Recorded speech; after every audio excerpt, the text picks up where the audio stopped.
Welcome. I'm Chris, the lead developer of CinePlatform. Today I'm going to take you on a comprehensive walkthrough of all the major features of the system. We're going to start by running through an entire production from scratch, importing a script and building all of the necessary elements right through to sending out call sheets to the cast and crew. Now, because of how much can be done with this platform, it's impossible to cover absolutely everything without this walkthrough being hours long. So we're going to go through the broad strokes of breaking down a script, managing your cast, crew and locations, building a schedule and shot list, building a budget, and then building and distributing call sheets. When we first log in, we see our dashboard. On the dashboard, once you have some productions underway, you'll see a high-level overview of what you've got going on, notifications, tasks, and your current productions. Different tiers of user will see different dashboard panels. Let's create our first production. Clicking on Productions in the sidebar will give you a list of productions you have created, or that you've been invited to collaborate on.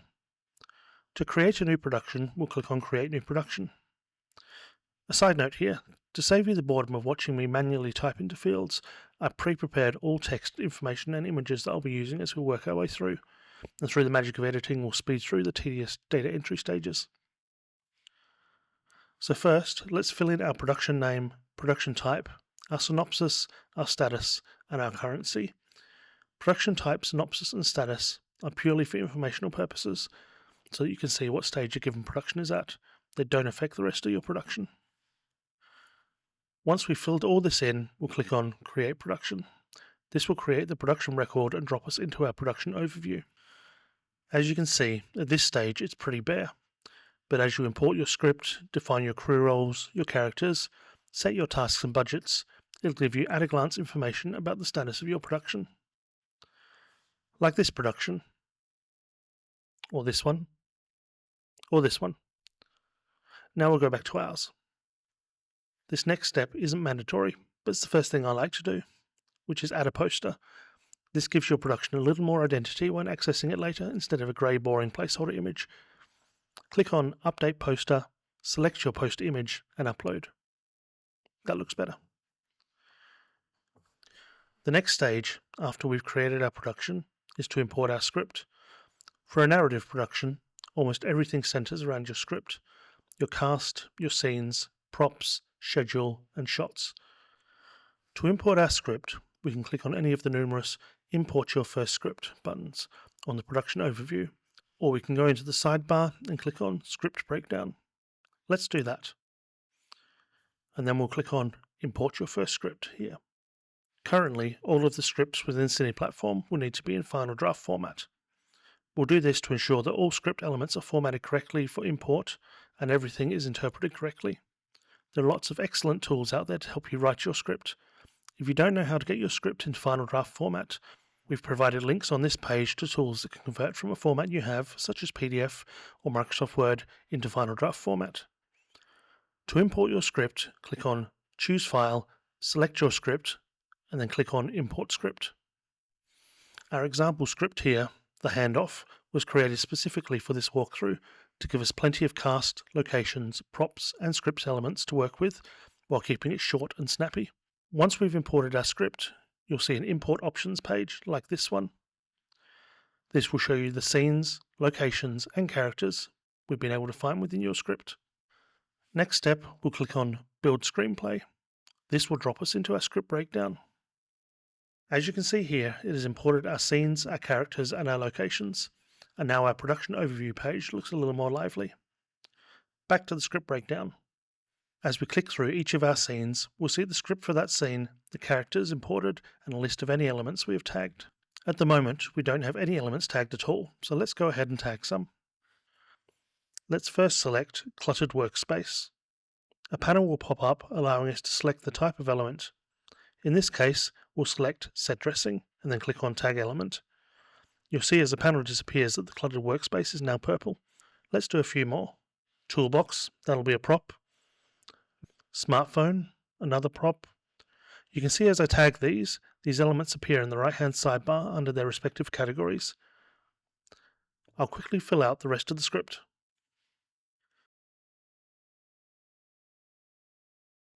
In our final scene, we have an additional character that isn't referred to by dialogue, but in a passing reference. but that one will need to be cast, so let's tag an additional character into the scene. On the top right we have Tag Character. Here we can either select from existing characters or create a new one. We'll create a new one named Security Guard and then click on the little plus icon to the right. This will create our character, and as you can now see in the cast area, we have the new character added. We can also tag intangible elements. For example, in Scene 2, our car park, as it's outside, we would likely hear sounds of traffic, so let's tag that. On the right hand side, click on Tag Element. Give the element a name, in this case, sound of traffic passing. Select a type for this one, sounds, and then click on Tag Element. It will now appear under sounds in your sidebar. That's our basic script breakdown done. If we navigate over to elements in the left-hand sidebar, you'll see any elements we have tagged on a category by category basis, so props, wardrobes, makeup and hair, or we can view them by scene, listing the elements under each scene and categorized by their type. We'll come back to this later. Now that we've done our script breakdown, let's look at our crew. By clicking on crew in the left-hand sidebar. At the moment we don't have any roles, so let's add some. We'll need a director for starters,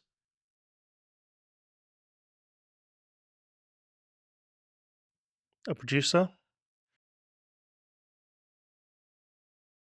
a first AD, a cinematographer. Almost any role you can think of will be here.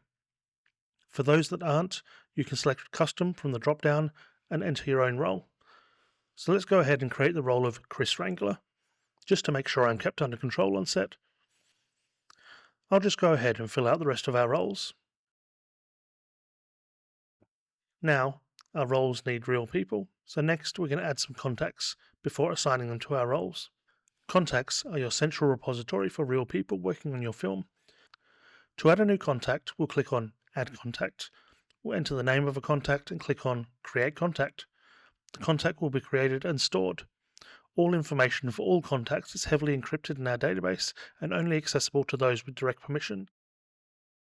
So I'll go ahead and add all of our people. Now we have our contacts, we can assign them to crew and characters. Let's head back to our crew. All of our crew roles are still here, so let's assign some people to them. First, our director. Click on Manage. You'll see a bar up the top for us to select a contact to assign, and click on Assign Crew Member. Now we have our director assigned. I'm going to go ahead and assign the rest of our crew. All done. Now we have a full crew complement. Almost everything within CinePlatform follows the same format.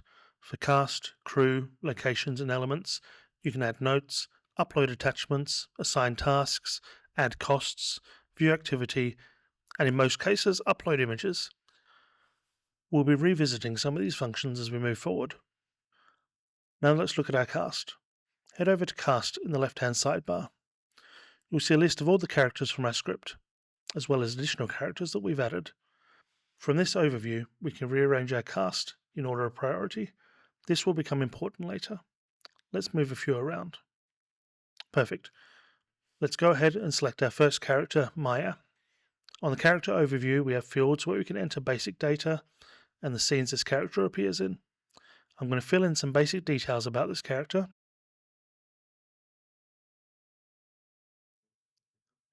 As with crew, we can add additional information using the tabs along the top. For cast, we can upload concept photos, set notes, upload attachments, tasks and costs, as well as assign this character to crew members to manage and actually cast the character. As we did with crew, we're going to assign one of our contacts to it. Our role is now cast. I'm going to go ahead and upload some concept photos and fill out the rest of our cast details and roles.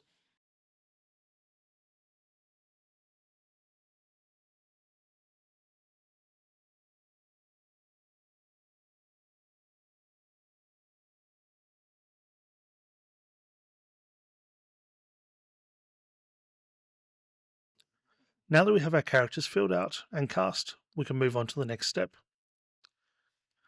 Next up, we have locations. You can see here we have our locations that have been imported from our script.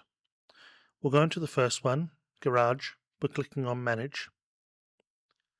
Our location overview contains all of the basic details about your location, like description, requirements, and logistics. I'll go ahead and fill these out.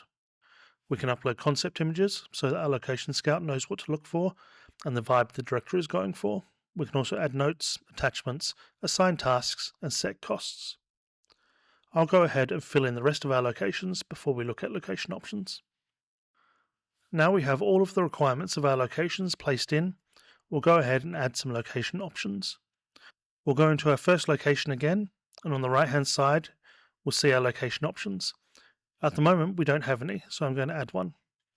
I'll put the name of our first option in the field and click on Create. Our location option is created, and we're dropped into the Location Option Management screen, where we can fill in detailed descriptions, contact details, location information, infrastructure, requirements, pros and cons, as well as upload photos, leave notes, attachments, assign costs, and set tasks. I'm going to go ahead and fill in the rest of our locations and location options now.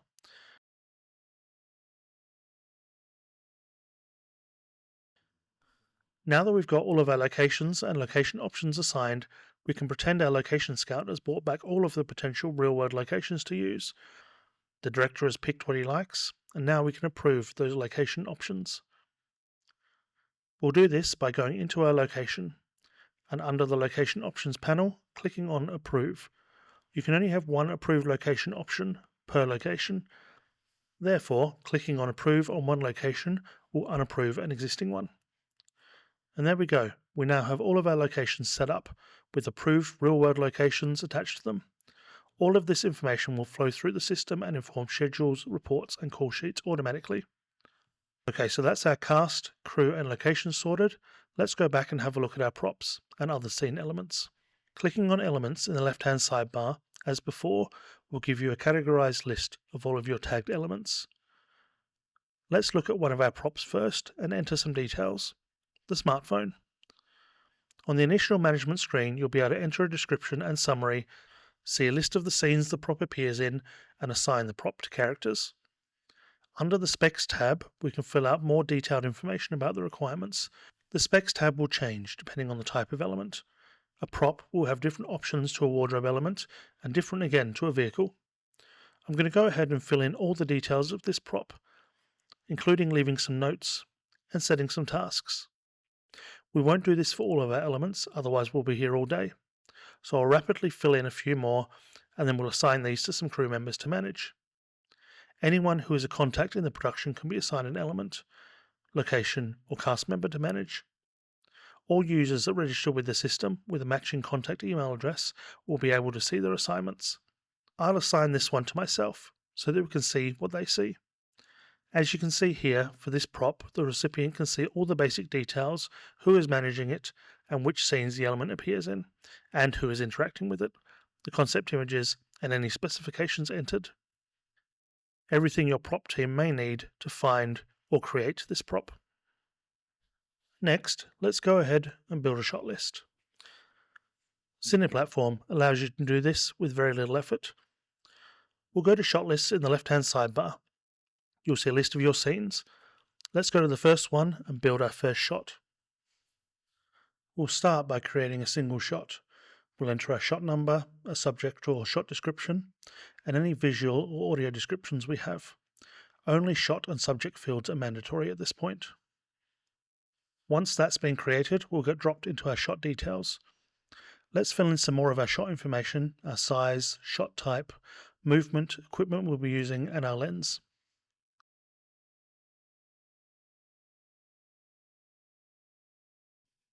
Next, we'll fill in our estimated times. These are important as they'll inform our schedule. We'll add a duration, our prep time. It may take a few takes, so let's allocate 45 minutes to shoot this scene, making our total estimated time for this shot being 1 hour and 15 minutes. Next, we'll add some storyboard images. As this shot has some movement, we'll upload 3 images to show the flow of our shot. Next, we'll upload some inspirational images. These are intended for use by your crew for making sure the shot matches the tone and the look the director is going for. I'll go ahead now and fill out the rest of our shots for our scenes. The process will be the same for all of them. Now that we have our shot list built, we can go into any one of our scenes and visually view our entire shot list for that scene by clicking on Visual View. This will give our shot list a high-level visual overview of the flow of the scene, and we can drag to reorder both images within the shot or entire shots themselves. Once we're happy with our shot list, we can download it as a PDF for use on set or to share with anyone in the crew so everyone knows what they're doing when it comes time to shoot. Now that our shot list is finalized, we have all of our cast and crew set up and our locations, we can start building our schedule. We'll head over to scheduling in the sidebar. As you can see, we don't have any schedules, so let's create one. Give our schedule a name and now create. Scheduling is a stripboard based system. We don't have a stripboard yet, so let's create one. We'll generate one from our script automatically. You can see our 4 scenes here. Our shoot locations have filtered through. Because we have 2 day scenes and 2 night scenes, we're going to just rearrange these into day, night, day, night. This will be a 2-day shoot to start. We'll add a day break by clicking here and then clicking on Add Day Break. Select a shoot date and click on Add Day Break, and then we'll drag our day break into position. And our second day break. Even if you only have a 1-day shoot, you'll still need to add a day break at the end of your schedule. Day breaks work on the premise that everything above them, after a previous day break, is going to be shot on that day. Our first day in the garage is going to be a long day, lots to shoot, so we're going to split that scene and add a break in between. We click here on our garage scene, and then click on Split Scene. This modal will pop up, but unless you need to enter specific notes or specific suffix for your scene, the system will attempt to work it out itself. So we're just going to click on Split Scene. You can see now we have a Scene 1 and a Scene 1A. In between these, we're going to add a lunch break.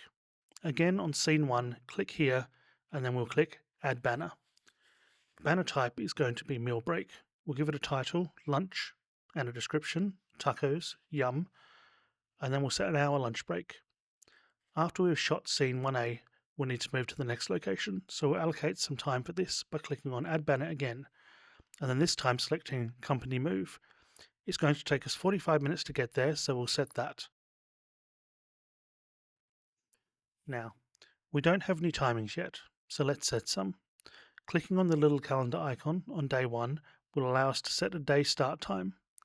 We want everyone there by 7:30 AM. Now, in the left-hand column of your schedule, you see some time progressions. Currently, they're a bit out as we haven't allocated any times for our scenes. We can do this in one of 2 ways. The first way is on a scene-by-scene basis. The second way being based on shot prep and shoot times. First, I'll demonstrate the scene-by-scene method.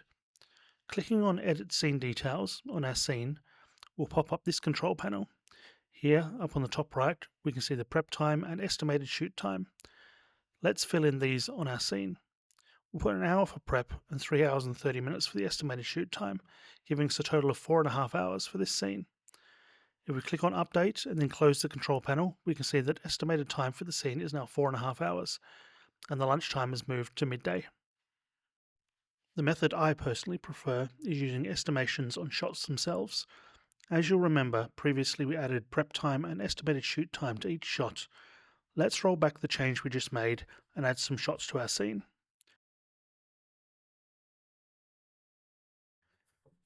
Clicking on Manage Shots will bring us to a section allowing us to select shots we want to shoot on this scene for this day. On the left-hand side, the shots we have selected. On the right-hand side, the shots we have available. Let's add a couple for our scene to this schedule by clicking on the green plus button next to the scene. We can rearrange the shoot order of the shots by dragging them up and down, like this. If we go back to our strip board, we see the times have now changed, and in the shots column, it shows the number of shots allocated to that scene. Let's add the rest of the shots to scene 1A, rearrange them into an order we want to shoot, and then go back to our strip board.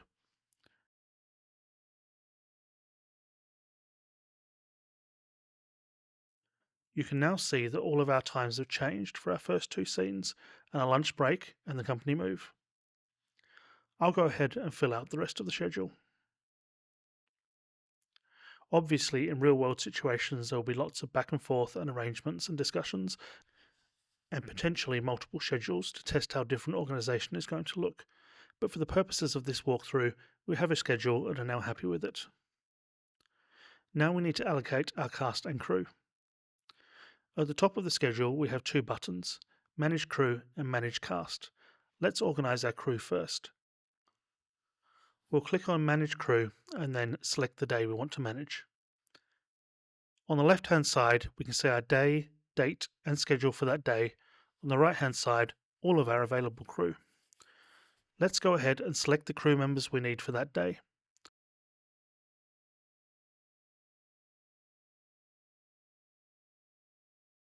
Once we have selected everybody and set their start time and estimated wrap time, we'll click Update Crew. This will save the changes. Let's sort out day 2. Now, we can go through the same process of selecting our crew members for that day, or if we're using the same crew as the previous day, we can copy our crew from day 1 and then just set their times for that day. Setting start and wrap times aren't mandatory. A general crew call and wrap time can be set when it comes time to create your call sheets. Next, let's look at our cast by going back to the strip board and clicking on Manage Cast. As before, let's look at day 1 first. Managing cast is a little different to managing crew in the sense that you don't need to select your cast as they are already determined by the scenes you're shooting that day. However, you will be able to set their call times, hair and makeup, wardrobe, when they're needed on set, and their estimated wrap time. None of these fields are mandatory, with call and wrap times being able to be set for all cast when it comes to designing our call sheets. I'll go ahead and set some times for our cast. And then the same for day 2. Okay, that's our schedule done. We can view the schedule as a whole and download it by clicking on Download Report. We can also download our shot list in the shooting order we have decided, either by day or for the entire shoot. Before we head to our call sheets, let's have a quick look at budgets. At the moment you can see our budget for the shoot is empty. We have no budget set, no cost set, so let's put a few things in. First of all, our overall budget. This is a small, short 2-day shoot with a small crew, so let's put in a budget of $15,000. Obviously all shoots are different, some have no budget at all, and for that the budget section will be completely irrelevant. Some can have budgets in the millions. For this shoot, $15,000 is a nice round number to work with. That's our budget set. We can see we've currently spent 0 and have $15,000 remaining. Let's go ahead and add some budget containers.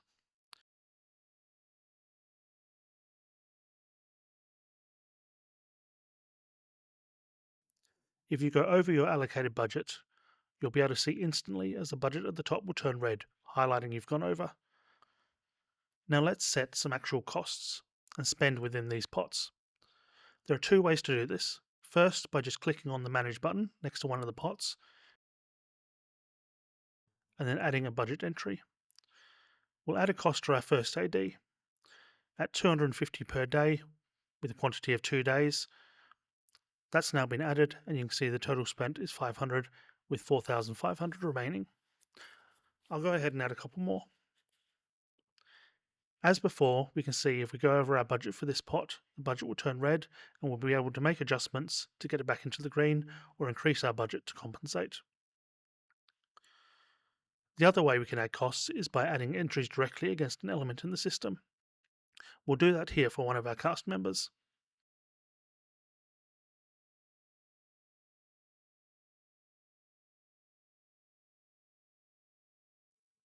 We'll add a cost of $300 per day for 2 days, giving us a total of $600, and then we'll apply that to our cast salaries section and then update.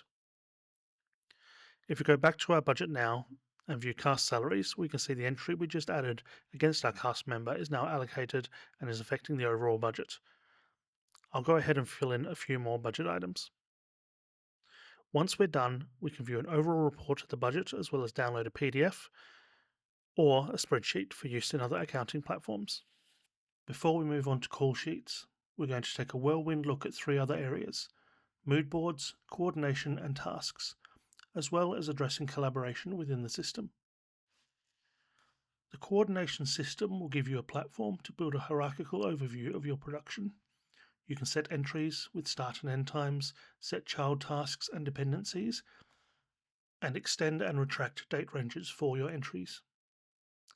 With your production coordination entries, you can set tasks, upload attachments, and add notes so that your whole team has visibility on the overall plan. Mood boards, our CEO's favourite tool, allow you to create collections of images to define the overall concept, mood, and creative direction of your film. Uploading images will automatically determine a dominant colour palette for each image and analyse all images within your collection to create an overall colour palette for that board, giving your visual team a complete understanding of the director's goals. And finally, task management. The task management system is weaved throughout the entire platform. Almost everything can have tasks attached and assigned to collaborators to handle.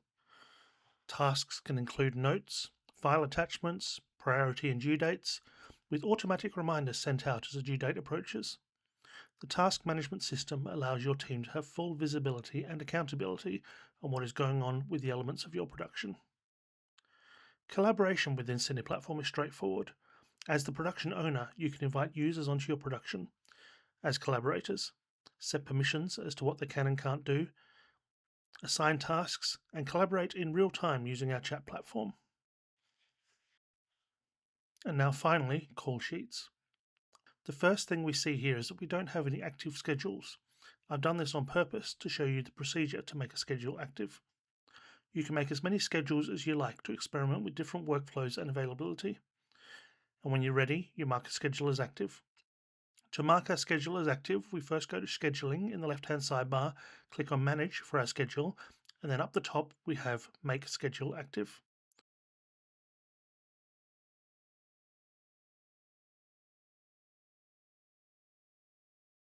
Our schedule is now active. Now if we go back to Call Sheets, we'll see our schedule listed. Clicking on Build Call Sheets will drop us into our call sheet builder for that schedule.